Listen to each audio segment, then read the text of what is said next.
in Victoria, the police there are pushing the government pretty hard to ban bikie colours. These are the badges and the motifs that we know the bikie gangs use. Part of it's a recruitment drive.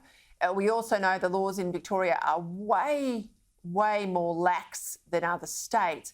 And there's long been talk, of course, of the links between some bikie gangs and some militant unions. A lot of organised crime happens inside these outlaw bikie gangs. We know a lot of it relates to illicit drugs. Surely the Victorian government's got to fall into line now with the other states, Luke. Yeah, well, you'd think so. It was a bit surprising to hear that it's not as comprehensive as legislation elsewhere. Look, I personally, Lydia Thorpe will have to find something else to wear, so, you know, that's her challenge. But the other thing is, why don't we agree on this stuff?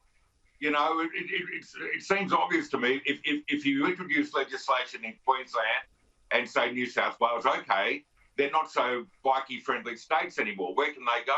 Let's duck down to Victoria. There's no problem there. I mean, why don't they work together? We talk about National Cabinet, the meeting of these minds.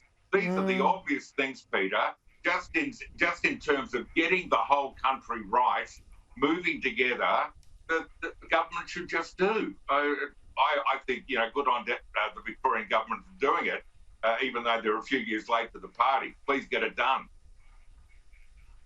100%, and you remind me of a comment the Prime Minister made today in the press conference after receiving a briefing about that terrible police shooting in Queensland, that he would put back on the table this idea of a national gun register. Now, we've been talking about a national firearms register in this country as long as I've ever worked in politics. So this is something that's just got to get done and stop the duck showing.